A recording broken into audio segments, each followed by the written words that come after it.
increasingly, we're seeing clients in the communication space putting advanced analytics and data at the heart of their decision-making.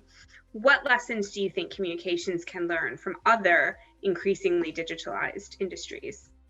So this is a very good question, Emma. I believe that it is important to stress before we discuss what you can learn from other industry, what other industries have been learning from you. So the communication space has been where most of the techniques that we use today have been developed in the past. And that was mainly triggered by the huge amount of data that you guys were able to leverage. Now, maybe it is important now to start understanding what you can learn back from these industries. The communication space is very unregulated, while AI and ML have now been applied to much more regulated industries, which means that these other industries have developed more robust methodologies. So maybe this is what the communication industry can learn back. So yes, I agree with you. I think communications has been pioneering in a lot of ways in terms of how we can leverage communications data. Of course, AI, machine learning, as you reference, has become more and more central to the way that this industry works, and is also now starting to augment decision-making, of course, for communications, but then also in other industries. But of course, I guess one of the considerations and challenges then that we're contending with widely is bias that can be baked into these algorithms. For example, in the context of healthcare or insurance or finance. And I wondered if you could talk a bit more about this. Well, sure. The data science industry, that is the big umbrella underneath, we have machine learning, AI, and so on. It is not that old. And for the last few years, I think we have been working, we have been doing things just because it was possible to do things. And this is not really so rare when you think about innovation. Sometimes innovation happens because of this push. And when you push in that way, you make mistakes. And in that case, mistakes have the shape of bias, unfair methods, and so on. In the last few years, though, the situation has changed a lot. So you have at least 3 different players that are pushing toward different methods and more structured methods. So from one side, you have the regulators that is catching up quite quickly, which is good. Then you have the academia that is very much asking for an ethical shift. And then you have us, people that do work with machine learning and AI, and we are all more aware of what are the consequences, what are the risks, and what we need to do in order to avoid that. So the AI industry in general is now mature enough to learn from the mistakes that we have made in the past, and is ready to build around new robust methodologies, new robust best practices that in the future will avoid making the same mistakes that we have made in the past. That makes total sense. And I guess, of course, in addition to creating, some operational, regulatory compliance risks, biased algorithms can also create a huge amount of reputational risk. And, products can be seen to be unfairly precluding uptake from certain groups, of a product or service, or, they can impact a brand's reputation around diversity, equity, inclusion when it comes to, hiring systems and processes.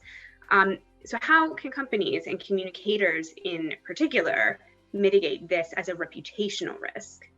Yeah, this is a very good question. Thank you very much. I believe that the first step is very much to initiate a cultural change, and the communicators has a central role in that.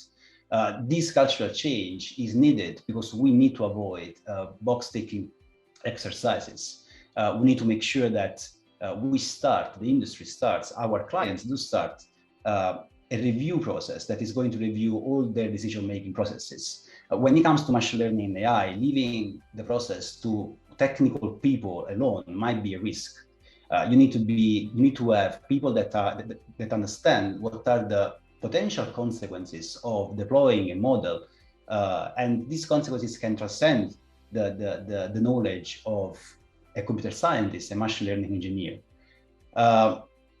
So I do believe also that companies need to not to be scared about asking for help.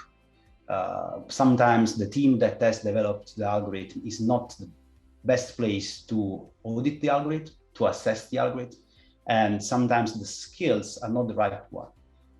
And also they need to be open. I do understand that there is a lot of IP involved, but they need to be open to have, to run a quantitative assessment, not just a qualitative assessment. So the assessment has to be profound. And I think that if we go through this process, then it's going to be easier to manage the reputational risks that of course is connected to having a biased algorithm in place. And I guess too, I mean, communicators, corporate affairs professionals, people who really sort of act as those, in many senses, reputational kind of caretakers of a business, or sort of liaisons with external stakeholders and internal stakeholders.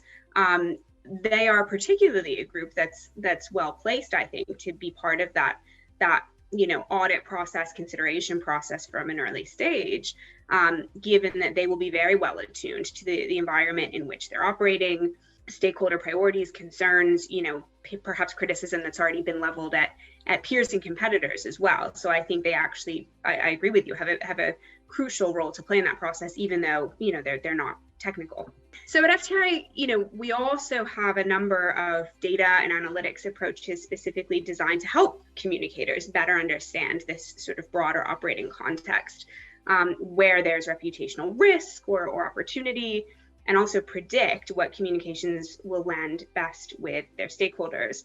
And I'm thinking here particularly of Radar, which we've co-developed to predict audience behavior and the way the conversations are going to develop, and of course mitigate risk. What do you think makes this tool so powerful? Well, it is a powerful tool indeed. I think the main difference between the Radar and other solutions out there is that the Radar is not really a tool. It is more a framework. It is a methodological framework. Radar ingests a huge amount of data, mainly formal and less formal data, and is powered by 3 layers of machine learning. The first layer is telling the client if there is an anomaly. The second layer is differentiating between anomaly and adverse event, because not all anomaly needs to be an adverse event. And the third one is telling the client what kind of adverse event they are dealing with. Another differentiator, maybe the main differentiator, is very much that Radar is not triggered by volumes, but is triggered by its understanding of how the discussion changes, evolves over time. So, for example, what is the relationship between topics, how the physics of the social network changes, and how polarized the discussion is or is going to be. This is the main differentiator of Radar, and Radar helps the client mitigating the risk of a crisis by giving them this edge, even few hours, few days, depending on what is the life cycle, that can result in the client being able to mitigate the risk before the crisis happens. I think it's a really exciting development, and I think what for me is most exciting about it is that not only can it be used in a sort of risk environment or a situation, it can also be used in a bit more of a positive sense, right, around sort of trend spotting, horizon scanning. I know we've had conversations about that before, and I think it clearly can play a part in a broader sort of digital intelligence, business intelligence infrastructure that would be placed at the heart of communications or corporate affairs, or indeed the wider business. So it's a really exciting thing to be a part of.